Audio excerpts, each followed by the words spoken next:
오늘부터 출애굽기를 강의합니다. 출애굽기는 40장으로 되어 있습니다. 40주간에 거쳐서 말씀을 나누려고 합니다. 이 출애굽기는 구조가 굉장히 심플합니다. 두 구조예요.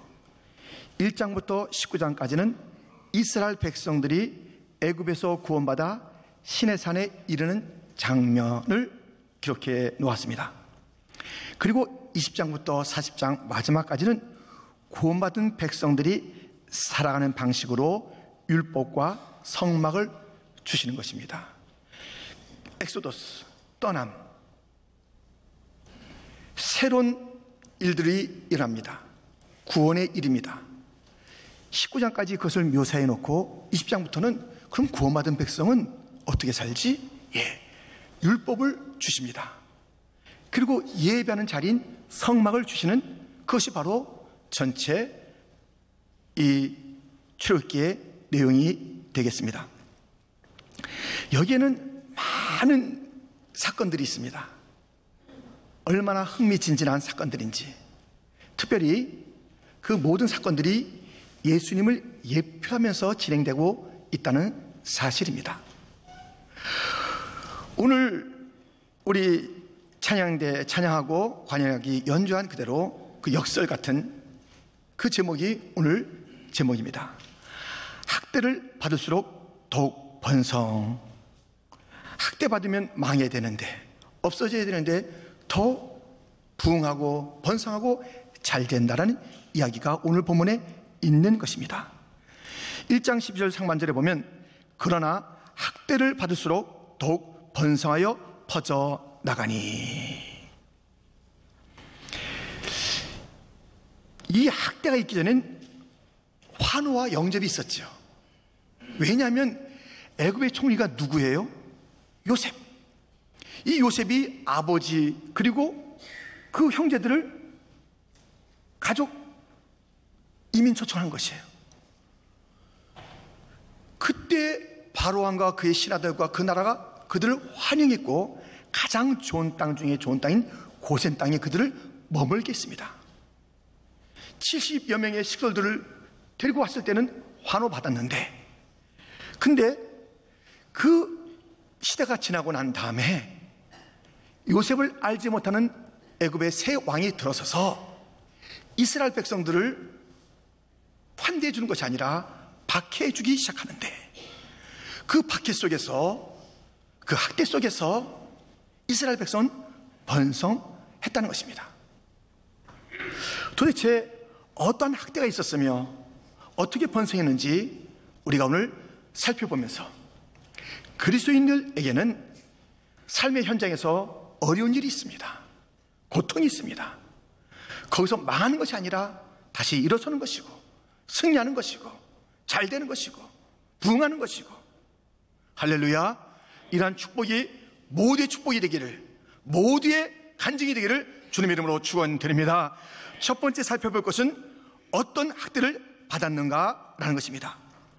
요셉을 알지 못하는 애굽의 새 왕, 사실 이것은 사탄, 마귀를 예표하는 것이죠. 하나님의 백성, 이스라엘 백성을 박해하는 거예요. 학대하는 것이에요. 무엇으로 학대하냐면 사람을 세워서 학대합니다. 본문 8절부터 보면 이렇게 되어 있습니다. 요셉을 알지 못하는 새 왕이 일어나 애굽을 다스리더니 그가 그 백성에게 이르되 이 백성 이스라엘 자손이 우리보다 많고 강하도다. 자, 우리가 그들에게 대하여 지롭게 하자. 두렵건대 그들이 더 많게 되면 전쟁이 일어날 때에 우리 대적과 합하여 우리와 싸우고 이 땅에서 나갈까 하노라 하고, 감독들을 그들 위에 세우고. 감독들을 세웠다는 게 무엇이에요? 채찍을 든 자들, 창을 찬 자들, 폭언을 하는 자들, 짓밟는 자들을 세워서 그렇게 이스라엘 백성들을 학대하는 것입니다. 우리가요, 그 어려움을 당하는 것은 가까이 있는 자들을 통해서 그럴 때가 많아요. 가까이 있는 자가 학대해요, 박해해요, 힘들게 해요, 욥을 생각해 보십시오. 욥은 가장 어려운 일을 여러 차례 여러 가지로 만났을 때에 가장 위로가 될 사람이 누굽니까? 아내 아닙니까? 아내가 어떻게 했을까요? 욥기 2장 8절 9절 말씀입니다. 우리 한번 같이 읽겠습니다. 욥이 제 가운데 앉아서 질그릇 조각을 가져다가 몸을 긁고 있더니 그의 아내가 그에게 이르되 당신이 그래도 자기의 온전함을 굳게 지키느냐? 하나님을 욕하고 죽어라. 얼마나 힘든 이야기를 합니까? 가장 가까운 자가 이 힘들 때 위로하고 같이 일합시다 해야 될 그 아내가 아이고 잘났어 당신, 하나님이 어디 있어, 하나님 욕하고 죽어, 이런 얘기를 해대는 것이에요. 그러니까 우리를 힘들게 하는 것은 가까이 있는 자, 그들을 통해서 힘들어질 때가 많아요. 이 마귀는 우리 주변에 있는 자들을, 뭐 가족이면 가족, 같은 부서면 같은 부서, 같은 교회면 같은 교회, 그 안에서 막 얘기를 해서 힘들게 만드는 경우가 있고요. 또 같은 그런 그 공동체는 아니더라도 뭐 멀지 않은 그런 이웃을 통해서 힘든 일들을, 힘든 말들을 듣게 하는 것이 있습니다. 자꾸 부추기니까요. 애굽의 새 왕은 이스라엘 백성들을 사람을 통해서 학대했을 뿐만 아니라 일을 엄청나게 시키면서 힘들게 했어요. 그것이 오늘 본문에 있지 않습니까? 11절 하반절부터 보면 그들에게 무거운 짐을 지어 괴롭게 하여 이스라엘 자손에게 일을 엄하게 시켜 어려운 노동으로 그들의 생활을 괴롭게 하니 곧 흙 이기기와 벽돌 굽기와 농사의 여러 가지 일이라. 그 시키는 일이 모두 엄하였더라. 너무 일이 힘든 거예요. 정상이 아니. 원래 일이란 것은요, 하나님의 축복이었습니다. 신성한 것이에요. 생육하라, 번성하라, 이 에덴 동산을 경작하고 지켜라. 이것이 얼마나 거룩한 축복의 그 주님이 주신 선물 노동입니까? 그래서 이 모든 일은요, 그 목적이 있어요. 하나님께 영광을 돌려야 되는 것이에요. 고린도전서 10장 31절, 우리가 너무 잘 아는 이 말씀을 같이 한번 또 읽겠습니다. 그런즉 너희가 먹든지 마시든지 무엇을 하든지 다 하나님의 영광을 위하여 하라. 먹는 거 마시는 거 모든 일, 비즈니스, 주부의 일, 직장의 일, 공부, 뭐 음악, 하여튼 자기의 모든 그 영역 속에서 초점이 뭐예요? 하나님께 영광이에요. 하나님께서 우리에게 그런 재능을 안 줬으면 어떻게 우리가 이 아름다운 음악을 연주할 수 있으며 노래할 수 있으며 우리가 직장생활 할 수 있겠어요? 하나님의 은혜로 하는 것 아니겠어요? 그리고 그 일할 수 있는 터전을 주신 거예요. 보이는 것 보이지 않는 그 모든 조직 또는 그러한 것들을 가지고 잘 우리가 조합을 시켜서 일들을 풀어나가는 것이에요. 이 모든 일의 배후에는 하나님의 사랑과 은혜가 비어있기 때문에, 그리고 그 일을 하는 그런 목적은 하나님의 영광이기 때문에 주께 영광, 내 일을 통해서 주님 영광받아 주시옵소서, 이것이 일의 방향이며 목적입니다. 그런데 마귀는 그걸 그대로 볼 수가 없으니까 이를 뒤틀어놓는 거예요. 일 자체를 왜곡시키는 것이에요. 목적을 왜곡시키는 것이에요. 본문에 있지 않습니까?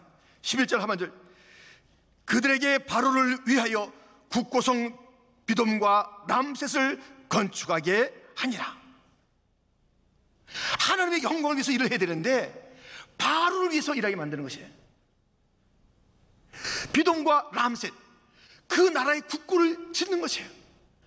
그러니까 우리가 일하는 게 모든 일이 다 다르지만 궁극적으로 하나님께 영광이 돼야 되는데 너무 정신이 없으니까요, 삶이 지치니까 그 현장 속에선 예배 때는 하나님께 예배드려요. 그 나가서는 뭐 하나님의 생활 겨를이 있기는 있겠습니다만은 그저 일을 갖다가 뭐 정신없이 하는 것이에요. 사정을 위해서 일하기도 하고 손님만 바라보기도 하고 애들이 그냥 집중되기도 하고 남편 뒤치삭거리 하는 것 같기도 하고 뭐 일들마다 다 사람이 막 그 앞에 있는 것이에요. 돈을 벌어요? 여기 나온 대로 국고성 비돔과 람셋을 짓는 것이에요. 그러니까 우리가 열심히 일생을 일하지만 그 돈이 어디에 쌓이는 것이에요? 엉뚱한 사람에게 가는 거예요. 엉뚱한 사람이 그걸 쓰는 거예요. 내가 다 쓰지 못해요. 그런데도 아침부터 밤까지 식사할 겨를도 없고 기도할 겨를도 없고 이렇게 하면서 일을 해야 되니 일이 왜곡된 것이에요. 그래서 이 새 애굽왕은 이를 왜곡시킨 것이에요. 하나님의 백성이 하나님의 영광에서 살지 못하도록 나를 위해서 살아, 내 곳간에 쌓으란 말이야. 그러면서 엄청나게 일을 시키잖아요. 근데 사람을 동원시켜서 고통을 주는 것, 일을 막 엄청나게 시키는 것보다 더 학대하는 것이 있어요. 그것은 이 이스라엘 백성들에게 심어주는 것이 있으니 노예 근성을 심어주는 거예요. 노예 근성이에요. 우리가 좀 기분 나쁜 말이 있잖아요. 그 냄비 근성이 있다 그래요. 이건 누가 만들었는지 참 기분 나빠요. 냄비 근성이 있어가지고 쉽게 끓었다가 쉽게 식는데요. 부글부글 하다가 또 금방 싸늘해지고. 이게 기분 나쁜데요. 더 기분 나쁜 말이 있다면 노예 근성이에요. 이 바로와 그 애굽 사람들이 아주 적절하게 이 노예 근성을 심어준 거예요. 자주적으로 뭘 하지 못하게 만듭니다. 다 수동적으로 일하게 만듭니다. 눈치 보며 하게 해요. 그리고 조금이라도 높은 사람에게 아부하게 만드는 것이 노예 근성이에요. 자기보다 좀 늦게 들어왔어요? 자기보다 좀 뭐 못해요? 그러면 막 거기다 대고 이제 업신여기는 것, 이게 노예 근성이에요. 이 노예들에게는 정의, 공의, 사치의 사치, 배만 부르면 돼요. 무슨 뭐 좋은 일, 그런 일, 이게 없어요. 그냥 배만 부르면 되기 때문에 그 판단할 겨를도 없고 판단할 뭐 이유도 없는 것이 노예입니다. 이 노예 근성을 갖다 심어준 것, 이게 진짜 학대예요. 아니나 다를까, 이들이 엑소도스, 떠남이라는 뜻이거든요. 이 애굽에서 떠나서 자유의 길을 가는데 계속 뭐라 그래요? 애굽에서 먹는 게 더 좋은데 애굽 가자. 모세, 아론, 우리 어디로 데리고 가는 거야? 애굽이 좋다니까. 노예 근성이 440년 동안 그렇게 그들에게 부어졌던 노예 근성이 살아있어요. 애굽에서 떠나도 애굽에 묶여 있는 것이에요. 이 노예 근성을 심어주면서 학대를 하는 것입니다. 이 새 애굽왕 마귀라고 했잖아요. 학대하는데 사람을 부추겨서 일을 갖다 막 힘들게 만들면서 노예 근성을 통해서. 그런데 또 어떻게 학대하냐면 이 죽음을 가지고 무섭게 만드는 것이에요. 본문 15절 16절 말씀입니다. 우리 한번 같이 읽겠습니다. 애굽왕이 히브리 산파 십보라라 하는 사람과 부하라 하는 사람에게 말하여 이르되 너희는 히브리 여인을 위하여 해산을 도울 때에 그 자리를 살펴서 아들이거든 그를 죽이고 딸이거든 살려두라. 이 죽음을 가지고 학대하는 것이죠. 남자아이들은 다 죽여라. 성경은 이 마귀가 세력을 갖고 있는데 특별히 이 죽음의 세력을 갖고 있다고 분명히 일러주고 있습니다. 히브리서 2장 14절 말씀, 죽음의 세력을 잡은 자 곧 마귀.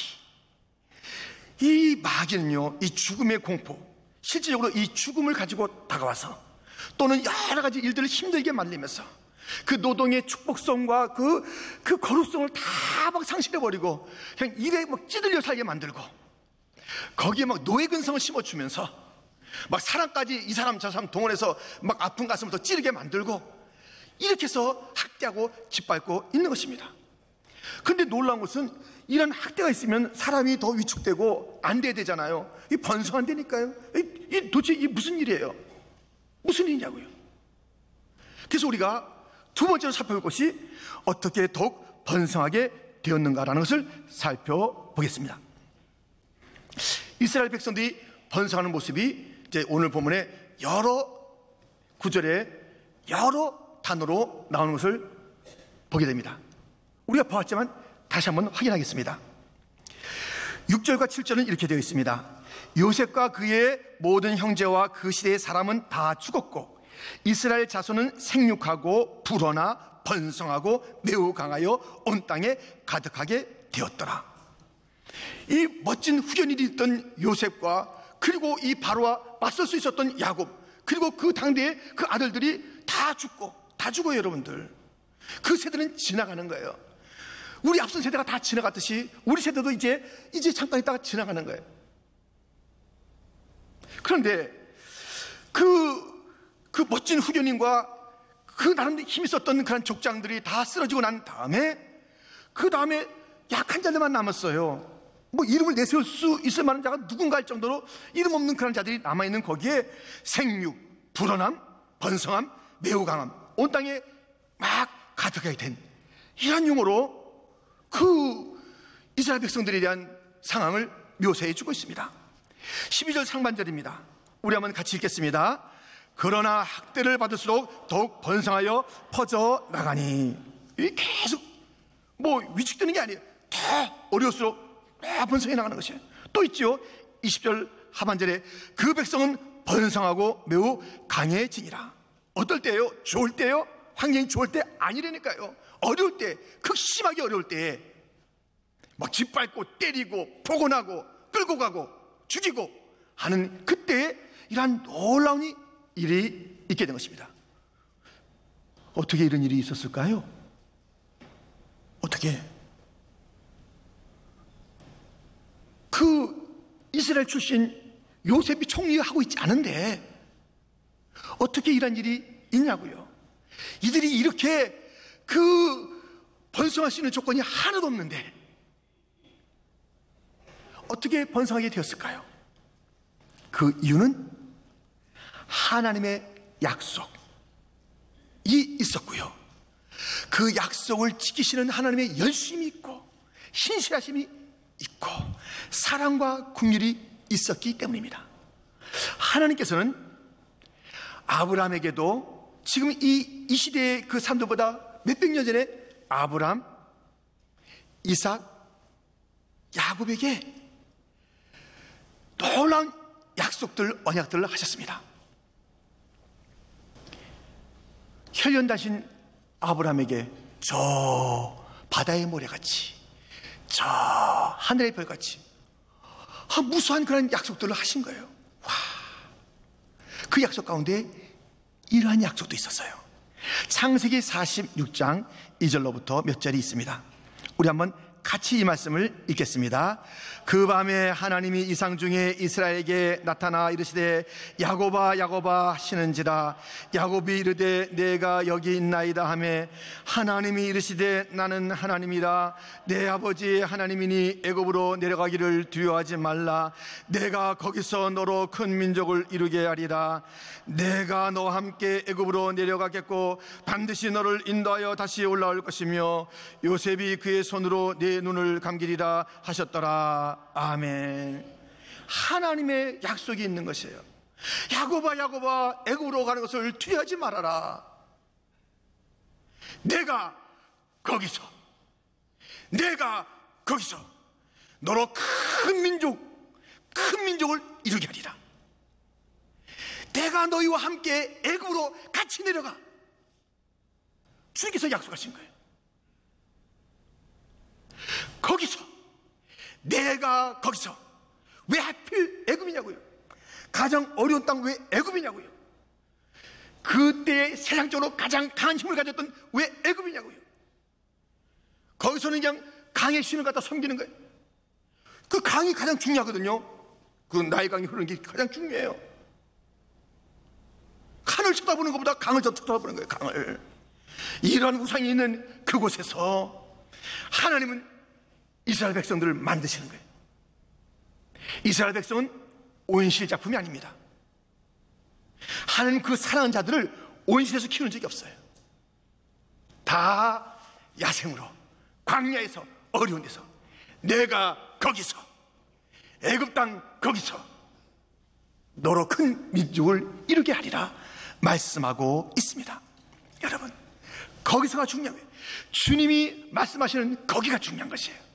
들어보시겠습니까?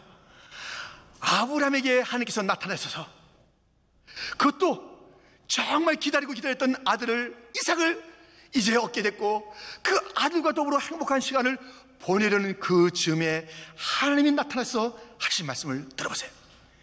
창세기 22장 1절 2절 말씀. 그 일 후에 하나님이 아브라함을 시험하시려고 그를 부르시되 아브라함아 하시니 그가 이르되 내가 여기 있나이다. 여호와께서 이르시되 내 아들 내 사랑하는 독자 이삭을 데리고 모리아 땅으로 가서 내가 네게 일러준 한 산 거기서 그를 번제로 드리라. 거기서.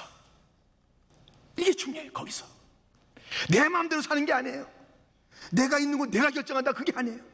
주님이 거기를, 이 아브라함이 거기라고 지칭받는 곳은 무엇입니까? 모리아산이, 골고다의 골고다.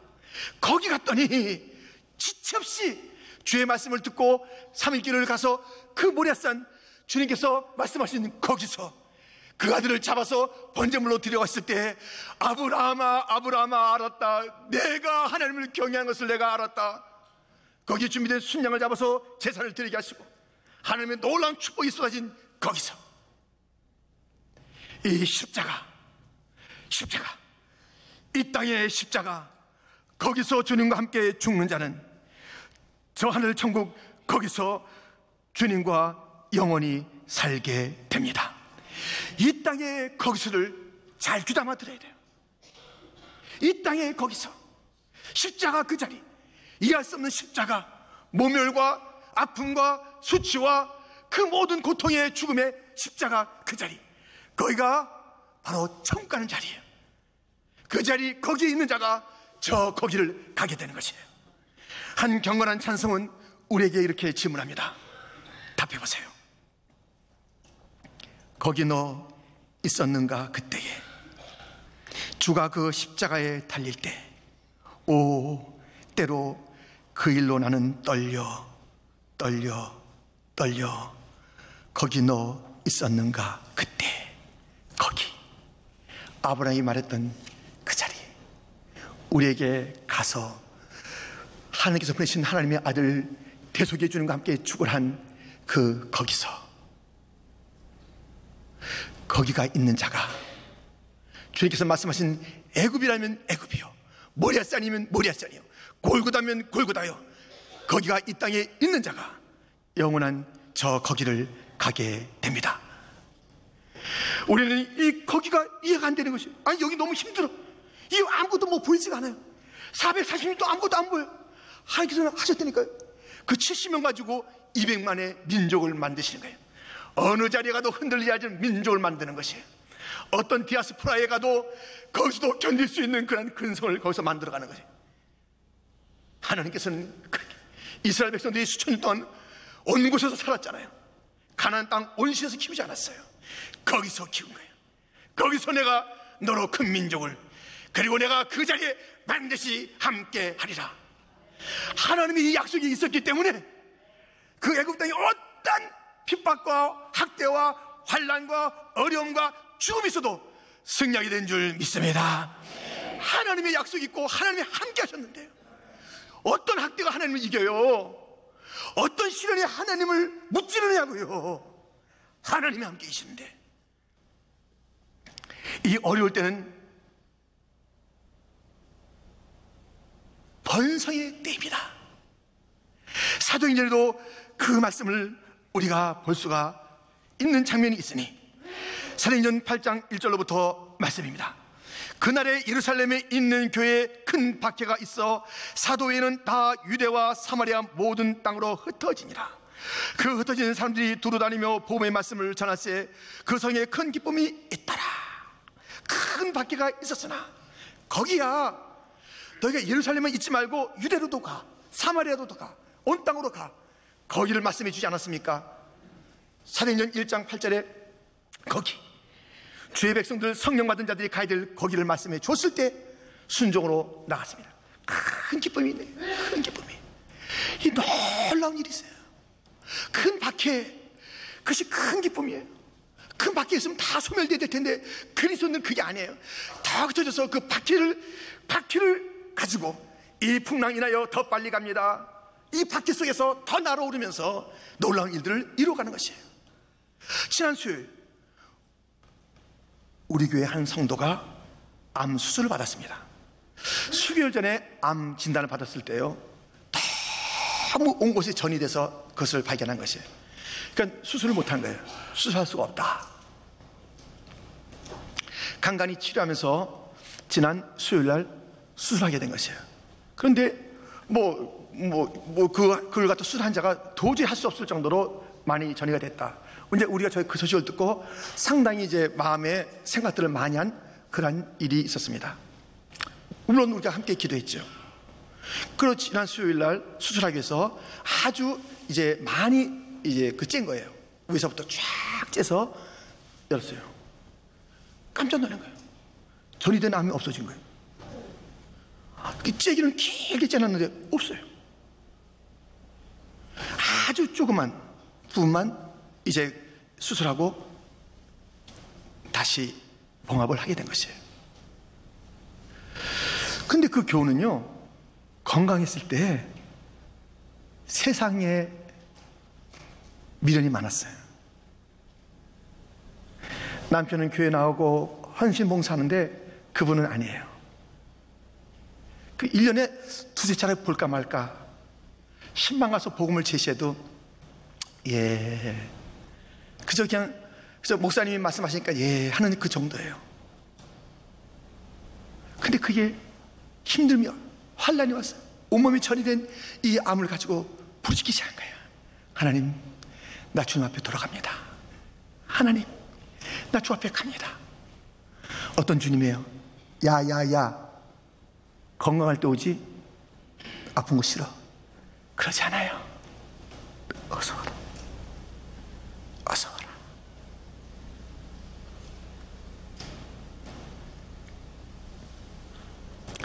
그는요, 이 환난 때문에 믿음이 부여해진 거예요.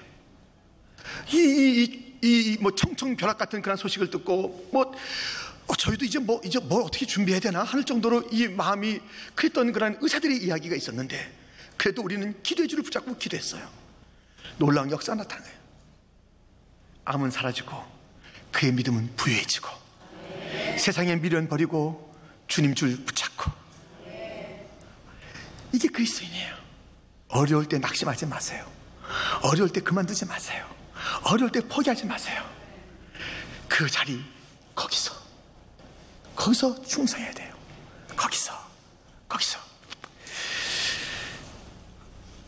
하나님께서는 이제 이 학대받는 자들에게 약속하신 것을 이루어 그 약속하신 대로 거기서 넉넉히 승리하게 하시는 것을 보게 됩니다. 그런데요, 이 새 애국 왕이 이스라엘 백성들을 학대할 때에 썼던 방법이 사람이라고 그랬어요.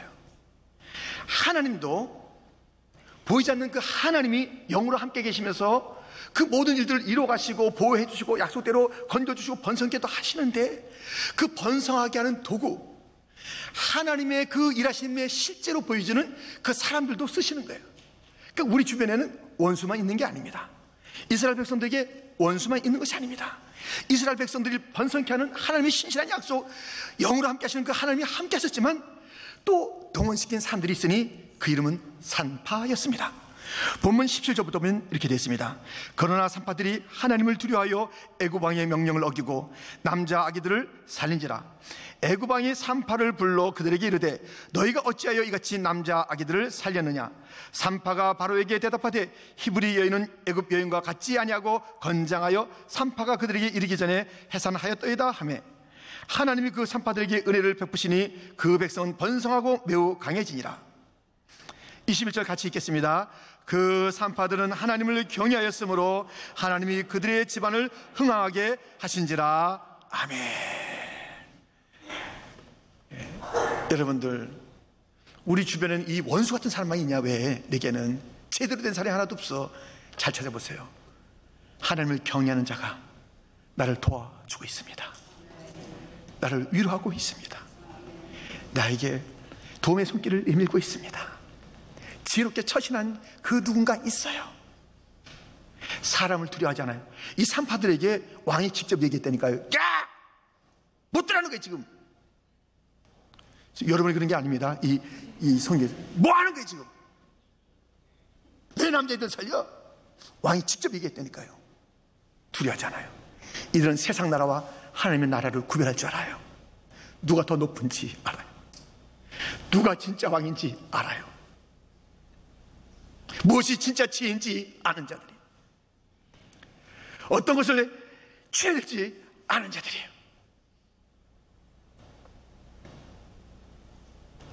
이 연약한 그 산파들 통해서 번성의 그 물꼬를 또 터가시는 거예요. 지금 이 요셉을 모르는 애굽의 새 왕은, 이 마귀는 사람을 부추겨서 우리를 힘들게 만들기도 하고, 일 자체를 갖다 막 꼬이게도 만들고 힘들게도 만들고 뭐 허리를 펴지도 못하게 만들고, 거기다 노예 근성까지 심어 줘가지고 그냥 뭐 자유롭게 할 수 있고 결정할 수 있는 것도 그 결정도 못하고 항상 매여 있는 것처럼 살게 만들고, 죽음의 그 그림자를 들으면서, 그림자뿐만이 아니에요, 실제 죽음의 세력을 가지고 다가오는 것이에요.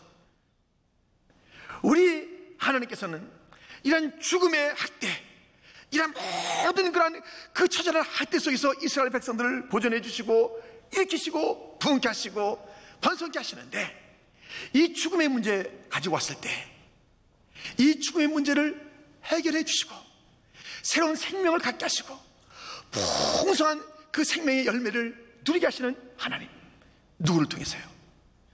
이 땅에 혈과 육을 입은 우리들, 그래서 죽음의 그 세력 앞에 끌려가는 우리들에게 우리처럼 혈과 육을 입고 오셔서 죽음을 죽음으로 이기신 예수님, 히브리서 2장 9절부터 이런 말씀이 있습니다. 오직 우리가 천사들보다 잠시 동안 못하게 하심을 입은 자 곧 죽음의 고난을 받으심으로 말미암아 영광과 존귀로 관을 쓰신 예수를 보니 이를 행하심은 하나님의 은혜로 말미암아 모든 사람을 위하여 죽음을 맛보려 하심이라. 자녀들은 혈과 육에 속하였음에 그도 또한 같은 모양으로 혈과 육을 함께 지니심은 죽음을 통하여 죽음의 세력을 잡은 자 곧 마귀를 멸하시며. 15절 말씀은 같이 읽겠습니다. 또 죽기를 무서워함으로 한평생 매어 종로로 타는 모든 자들을 놓아주려 하심이니. 아멘. 죽음에 매어 있지 마세요. 죽음이 가장 큰 세력이라고 죽음 앞에서 타협하고 죽음 앞에서 손들고 죽음 앞에서 신앙도 내놓고 하지 마시라는 것이에요. 이 죽음을 이기신 주님이 있다는 것이에요. 이 죽음 마귀의 세력을 멸하신 주님이 있다는 것이에요. 우리는 그 주님 때문에 영생을 얻었고, 그 영생은 내가 너희로 생명을 얻고 더 풍성하게 하려는 것이다. 요한복음 10장 10절에서 우리에게 생명, 영생을 주었는데, 이 영생은 그저 숨만 헐떡이는 그런 생명이 아니라 영원한 생명인데, 풍성한 생명이요, 하나님의 자녀의 권세를 가진 생명이요, 할렐루야, 모든 유업을 자기 것으로 누리는 그런 생명을 이미 가진 줄 믿습니다. 예수를 믿는 자는 다 그 영생을 가진 것이에요. 그래서 우리가 아직 이 땅에 남아있는 동안에 죽음이 왔다 갔다 하는 것 같지요, 여러 사람들이 우리 갖다 괴롭히는 것 같지요, 일 자체가 너무 꼬여있는 것 같지요, 해도 안 되는 것 같지요, 뭐 빛을 못 보는 것 같아요. 또 이 고통이 계속되는 것, 그리고 내 속에는 무엇인가 나를 갖다 발목 잡아서 도대체 이 사고가 열리지 않아요. 하늘이 열리지가 않아, 눈이 열리지가 않아, 마음이 열리지가 않아. 다 닫혀있어요. 꼬였어요. 노예 근성으로 살아가게 만드는 이러한 현실이 있다 할지라도 우리 주님의 약속은 있는 것이며, 모든 세대가 다 지나가요. 우리가 따와 지켜줬던 아버지 어머니 세대가 다 지나, 우리에게 여러 가지 참 이익을 다 남겨줬던 그 앞선 세대들이 다 지나가. 누구를 받을지 사람은 아무도 없어. 누구를 바라볼지 아무도 없어요. 사람을 의지할 때는 아무도 없으나 하나님은 살아계시고, 뜻밖의 산파 같은 그런 연약한 자들을 통해서 놀라운 일들을 이루게 하시고 이렇게 하시는 하나님의 사람들이 여기저기 남은 자라는 이름으로 남아있어서, 엘리야는 하나님 나밖에 없지요, 나밖에 없지요, 7,000명이 있다, 남은 자가 7,000명이다. 그 누군가 남은 자가 내 옆에 있어 나를 붙잡아주고 있으니 하나님께서 나를 번성케 하시기 위해서 행하시는 그 일, 예수님을 보내서 내 생명을 번성케 하시는 하나님이 계시니 지금의 현실은 이미 우리가 이긴 줄 믿습니다. 험한 십자가 붙잡고 있으면 그것이 바로 최후의 승리가 되는 그 자리인 줄 믿습니다. 십자가 내놓고 풀풀 자유함을 갖죠. 거기서 십자가 끝까지 붙잡고 있으시다.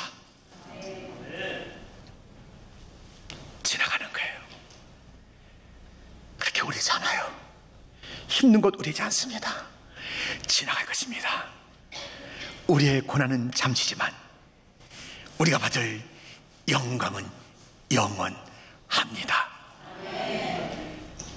고난, 학대, 괴로움이 있을수록 더욱 잘 되는 것이 그리스도인이에요.